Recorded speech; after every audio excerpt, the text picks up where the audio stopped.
Hi there. Welcome to the 6th episode of the BES Lion's Roar. I'm Bailey. I'm Tyler. And I'm Anna. Thanks for tuning in. The 6th grade fun night was awesome. Yeah, it was so much fun. This month's episode features many lucky things that are going on here at BES. First, let's go to Carter and Abby for more fun night and the new projector in the gym. Hi, I'm Abby. And I'm Carter. And we're classroom news reporters. Today we will be interviewing Coach Brewer about Fun Night, Jump Rope for Heart, and their new projector. We'll start out with some Fun Night questions. In case you didn't know, Fun Night is just for the 6th grade. What is the purpose of Fun Night? Well, it's to give the 6th grade kids something fun to do before they leave our school. We want to show them how much we love and appreciate them, and this is a fun way to do that. When do you usually have Fun Night? We try to do it in the middle of March after basketball season's over with, and before softball and baseball begin. That way everybody has a chance to be here. Do we have to dress formal for Fun Night? No, that's the one thing that I changed when I took over the dance here at the school. They used to dance as if they were coming to church, and I wanted to make it a little bit more fun because the dance that I chaperoned, they didn't really dance because they looked like they were uncomfortable. So I wanted to make it a comfortable thing. So we made it so that everyone gets a T-shirt, and I want them to dress, and I want them to wear tennis shoes or something comfortable like that to have a good time and to dance. I want to see the kids dancing. When did Fun Night start? Well, actually, the dance for 6th grade started back in 1991. The teachers got together then, and they wanted to do something really nice for the kids. And 13 years ago, I was a chaperone at the party, and I heard that was going to be the last one. And so it kind of bothered me. So that summer, 13 years ago, I thought about it long and hard, and I come up with this idea. And Mr. Hatton approved it. And so Fun Night started 13 years ago, and it's still going strong today. What made you think of Fun Night? Well, I remember how it was as a kid, and I wanted and we don't need a prom. We just needed something that looked like a 6th grade dance, and that's the reason why we come up with this idea to just dress casual, have lots of food, and good, clean music. What are some examples of themes in the past? Well, this year we're going with a song from Taylor Swift entitled "Are You Ready for It?" We've used her music in the past, like Style. We've used a lot of that. What's that guy that sings? Oh yes, Bruno Mars. We've used a lot of his songs. Treasure was probably one of our best Fun Nights ever. We could come up with all kinds of stuff with that song. But we try to pick a song and kind of bounce it off of that as far as whatever else we do. On another note, the PE department just got this new projector down here. Oh yes, very nice. Very nice.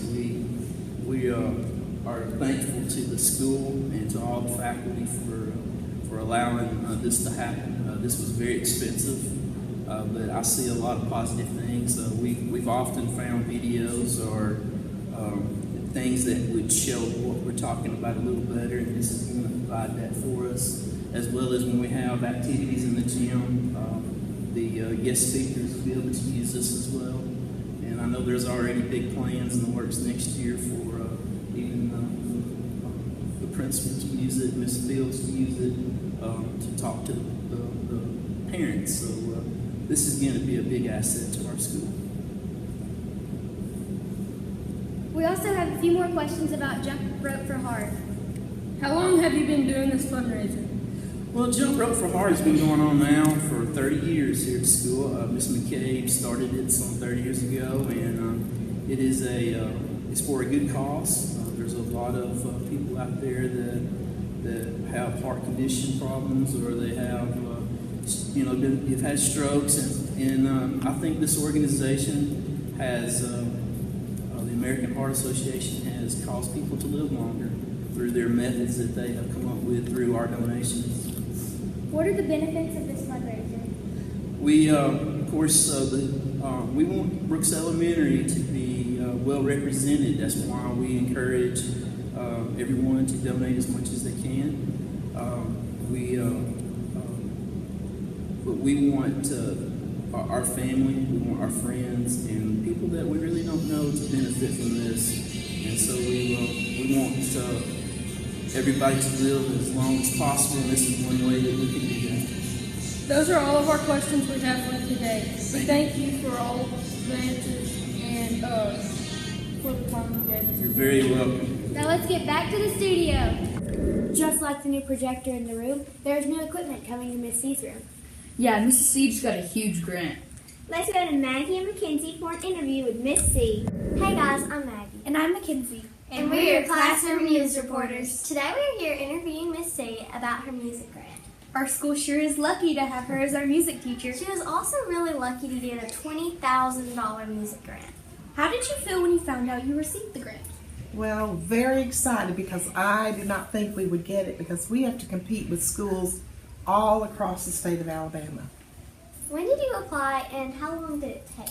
We had to apply by October 31st, 2017, and it's taken from October till we heard, I think, at the end of February that we got the grant. So it was a little waiting period there. Were there any limitations when applying? No limitations. We had to come up with a project, a school-wide project, and our project, I titled it, Keeping the Old, Add the New, Bluegrass Music Meets 21st Century Learners. That was the title of our project. That's so cool. What are you planning on using the money for? Well, I plan on using the bulk of the money. We're buying iPads for the music room, and we're also inviting guest artists in that are bluegrass players, as well as a folk dancer. We're also inviting some students from Northwest Shells Community College that just like to play bluegrass music, and we're going to integrate that. And the other thing we're going to do with the iPads, one of the things is using GarageBand with 5th and 6th grade, creating their own melodies. And then the lower elementary are going to use apps such as the one I was trying to pull up a few minutes ago, if I can pull it back up here, called Puppet Pals. And what they do is they create, you can see that or not, they create a story. And we're going to use the book, one of the books, Frog Went a Courtin'. And this is an old folk song, but this is kind of the new modern version. But they're going to create things, and I've got one saved here, if I can pull it back up, maybe not. But they can create puppets. I don't know if you can see that or not. And then they're going to be able to record their voices coming up with their own lyrics. They've got to write their own lyrics in the same style as Frog Went a Courtin', and then they're going to put some puppets on there. Now, I just pulled 2 off of here because this is kind of the default puppets. But we can take pictures, we can download pictures, and they can create their own pictures there. And another app we're using is EduCreations. I don't know if I pronounced that right or not. But they're going to actually write their own music. And so we're going to do some of these things where they're going to actually have some little die they toss, and they come up with melodies, and then we'll set all that stuff to music using the iPads and GarageBand and some of those other apps. Plus, we're going to have it'll be school-wide. It's for pre-K through grade 6. Everybody will be involved, and it will be involved using PE and art, visual arts, math skills. 4th grade is going to be doing a 1-string canjo, which they have to use what's called the rule of 18, and that's where they have to place frets on a fretboard, and we'll learn to play some songs that way. That is so neat. So how was the winner of the grant decided? Whoa. This was, I'm not exactly totally sure, but I know that our school, when you applied for the grant, you had to have 2 grant readers from your school that were listed on there, just in case you got chosen to read grants. Well, guess what? We got chosen. In fact, every school in North Alabama, I think from Coleman up, had to be a grant reader because there were so many grants from South Alabama. So I had to read 8 grants from schools in South Alabama, and Miss Hall had to read 8 grants. But every school in North Alabama that applied had to read grants, and probably South Alabama had to read our grants. And then I'm sure there was a committee sometime in January that came together. We had to list them in priority of what we thought, like the best grants down, not the worst grants, but just in order of what we thought the best written grants. So, and evidently we were up at the top. So. Is there anything else you would like to let us know about the grant? Well, it's a grant that we can apply for 2 years, actually 3 years in a row. But next year, if we apply for it, we can only apply for half, like $10,000. And then the next year, we can apply again for $10,000. And then the fourth year, we're off.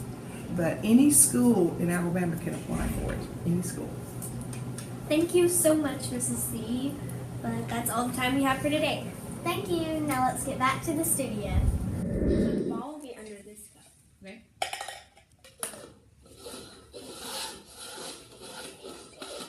Now she's go. No. It's not in this one either, or in this one. Come on, those is luck. Speaking of luck, the book reporters have some very lucky books to talk about. Hello, I'm Alex, and today I'll be telling you about the book Did I Ever Tell You How Lucky You Are by Dr. Seuss for this month's theme, Lucky Lions. In the book, a man sings a song to a boy named Ducky one day. Ducky is lucky. Some people are more, oh ever so much more, oh so much more unlucky than him. The man sat in a horrible prickly place, but he sang with a sweet, sweet smile on his face. There are many reasons why Ducky is lucky. Like, he does not work on Bungle Bung Bridge they're building at Boober Bay and Bum Ridge.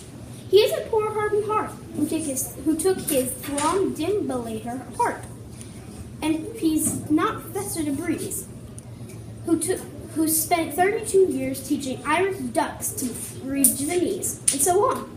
This is one silly book. If you enjoy reading silly stuff, check out Did I Ever Tell You How Lucky You Are by Dr. Seuss. See you next time, and back to the studio. Hi, I'm Luke, and today I'll be telling you about Lucky by Wes Took. This book is about how Lewis turns his worst summer ever to his best summer ever. Lewis lives with his dad and stepmother. His stepbrother Bryce is very rude. Bryce is perfect, at least in Lewis's stepmother's opinion, and gets everything he wants. Lewis is a baseball fanatic, though not in a physical sense. He knows the stars of every baseball team in the league. That was the only escape from the seemingly worst summer ever. Then a baseball game changes Lewis's summer. It seems like a normal game until the ball soars into the stands and he catches it, nabbing it straight from a player so the Yankees can win the game. And now Mickey Mantle wants to meet him. After he recites Mickey's and Tony Kubek's stats, they want him to become a bat boy. You can find out what happens next when you check out Lucky by Wes Took from our library. Now back to the studio. The 5th and 6th grade PACE kids had a book talk wax museum for our kindergarten through 2nd grade. Yeah, they found some great books to spark interest in reading. Let's go to some footage of our school's wax museum. Try the many. I don't know what the octopus said, but I think he's the rainbow fish. Dr. Seuss. Sam I Am has come to my town, and can you believe what he's brought? He has brought his strange. This is Fly Guy, and he's my best friend. So one day he was really hungry and he wanted something to eat. I'm here to tell you about this adventure that happened to my sister. So anyway, it all starts when we find this magical treehouse in the woods. Oh yeah, magic. Me and my brother say, then Mom took me to the doctor, and you will never guess what she said. Ranger Harrison went missing. We went into his cabin, but he was all tied up. In the tiny town of Chew and Swallow, nobody knows what to do.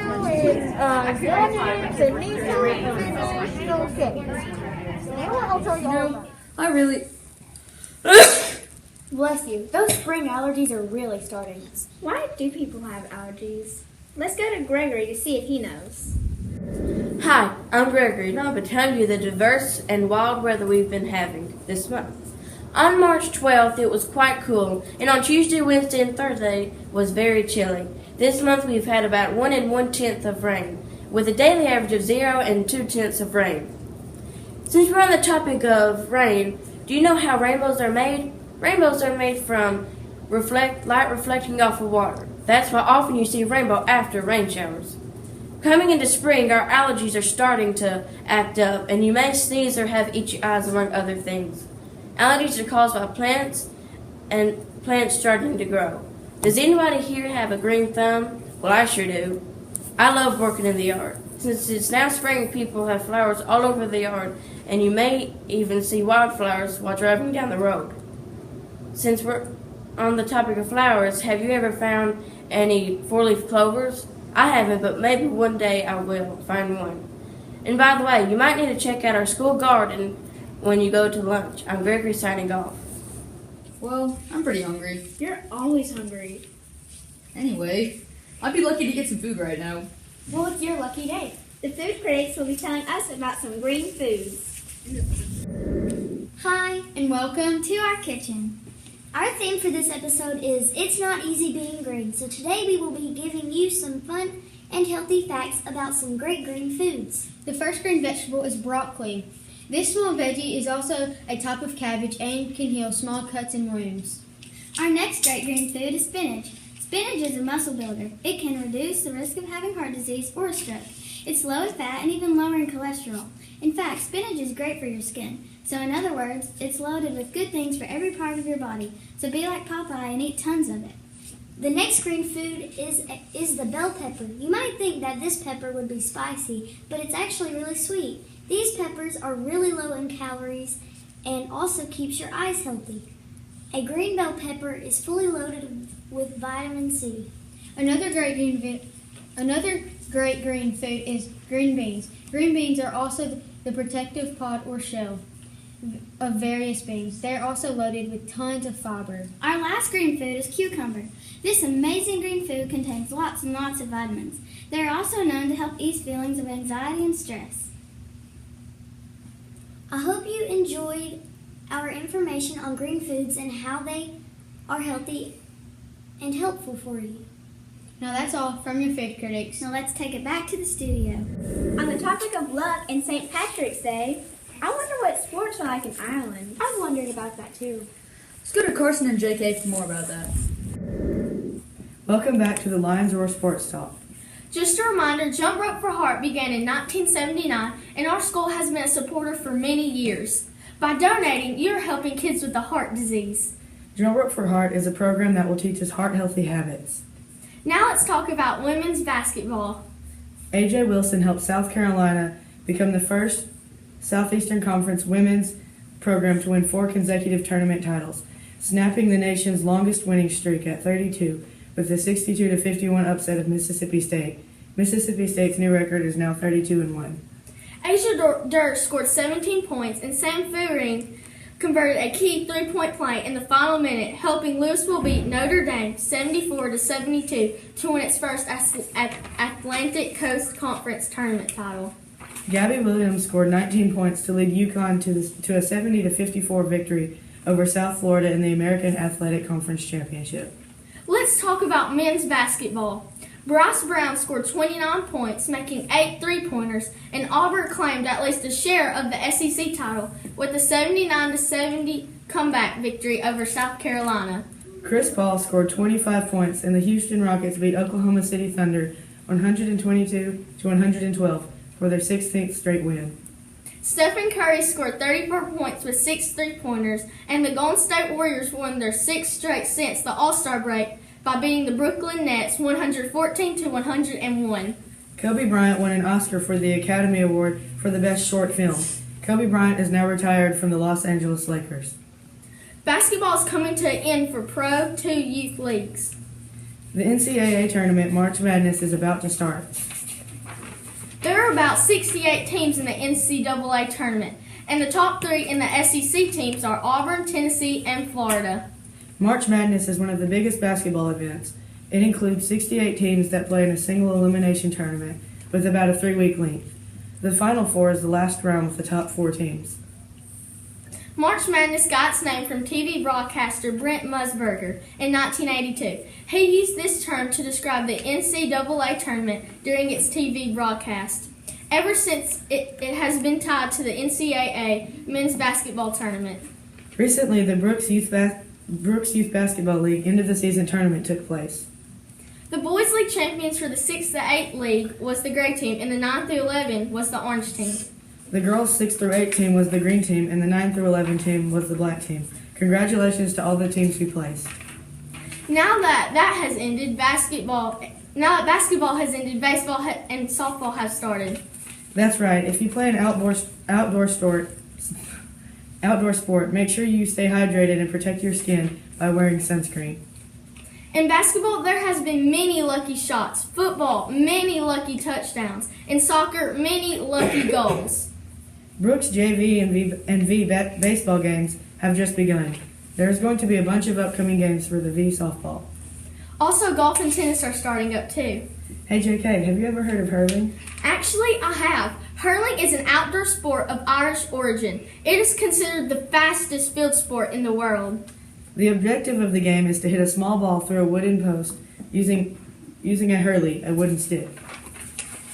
Did you know that it was banned on the narrow streets in Quebec City in 1845? The U.S. Marine Corps has 2 teams called the Wild Geese and the Barley House Wolves. If you have any of those shots, passes, goals, touchdowns, and even bottle flipping, may the luck be with you. I'm JK. And I'm Carson. Now back to the studio. Did you know our school has valuable information posted on its website? If you'd like to learn more about our school and events, that's one valuable tool you can use. Let's go to Trevor for more. Hello everybody, and welcome to this episode of Tech Talk with Trevor. Today I'll be showing and going over a very helpful and commonly used website called Brooks Links. On this website you can learn all about math, reading, social studies, science, history, and it even has a general section full of fun and learning games, including ABCYA, PBS Kids, typing games, and so much more. There are also puzzle games to help expand and learn about different puzzles. For teachers, there is a link to Brain Pop, which has all kinds of videos and activities. This website is good for learning and having tons of fun while doing it. Parents can access this website in a few easy and simple steps. First, go to lcschools.org. Next, you can access important news by clicking the 3 dots near the top and proceeding to the search box. Then simply type in Brooks. Click enter, then click the first link that pops up. This should bring you to the up-to-date on all important events, contact information, breakfast and lunch prices, and kindergarten pre-K registration updates. This concludes this episode of Tech Talk with Trevor. Now back to the studio. If you were wondering why we're invisible, we're wearing green because it's St. Patrick's Day and we don't want to get pinched by leprechauns. Have a good St. Patrick's Day. And also, here's some announcements. Spring break is almost here. And on March 22nd, the kindergarten circus is coming to town. Jump Rope for Heart is going on, and that's it for today. I'm Tyler. I'm Bailey. And I'm Anna. See you all next time on the BES Lions Roar. Have a lucky day.